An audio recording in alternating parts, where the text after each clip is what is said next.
What up, this is Rama Screen covering movies, TV, and entertainment, and here's my review of Netflix new series, Cursed. Hey, before you watch my review, please subscribe to my channel, press that like button, and ring that bell so you can get notified whenever I post new videos. And if you would like to help support this channel, please do so at patreon.com/ramascreen.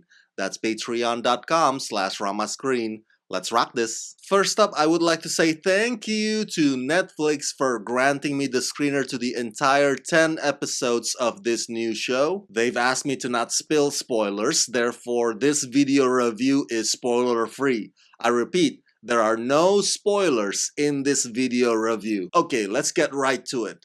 I really do not like this show.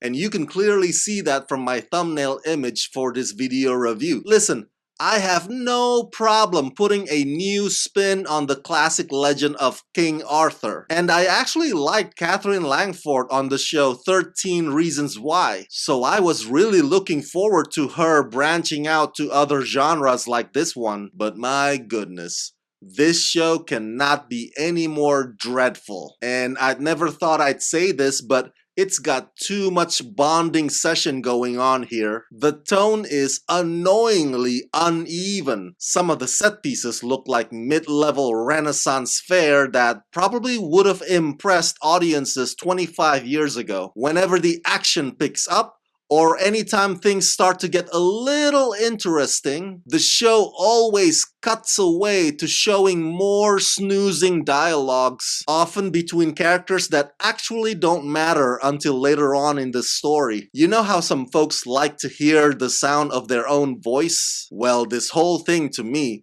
feels like the work of writers who are unbearably self-indulgent. Based on the illustrated novel of the same name by Frank Miller and Tom Wheeler, both of whom also created and executive produced this show, Cursed is a reimagining of the Arthurian legend told through the eyes of Nimue, played by Katherine Langford, a teenage heroine with a mysterious gift who is destined to become the powerful and tragic Lady of the Lake.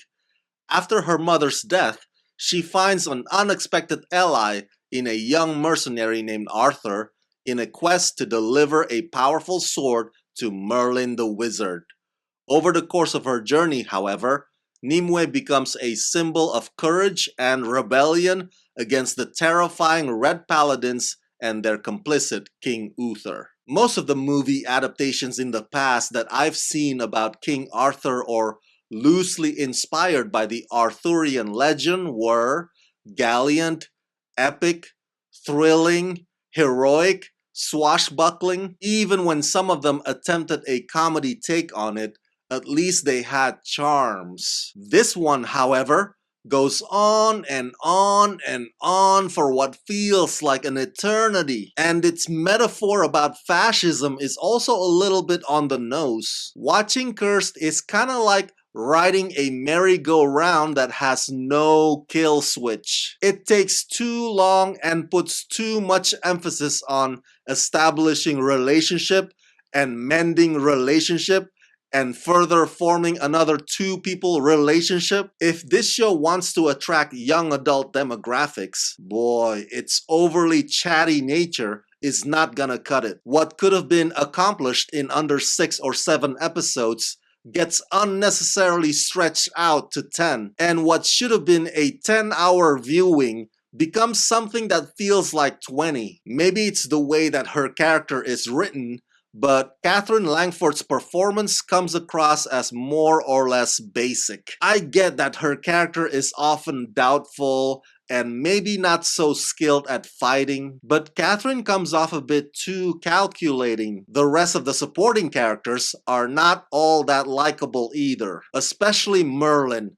Man, what a disappointment that one is. Merlin is an iconic, larger-than-life character, but this version of Merlin is grumpy and repulsive, as are so many of the others as well, who seem to be stuck in one personality, lacking any range whatsoever. And the action sequences are mediocre. It's more style over substance, like most of Frank Miller adaptations, it keeps cheating us out of any potential excitement again and again, as it constantly cuts away back to the mundane and mind-numbing parts. You would think that by the second episode, maybe it might improve, but nope. The same routine happens in the subsequent episodes, and it's 0 for 3, 0 for 4, 0 for 5, so on and so forth. Perhaps after a badassdom like The Witcher,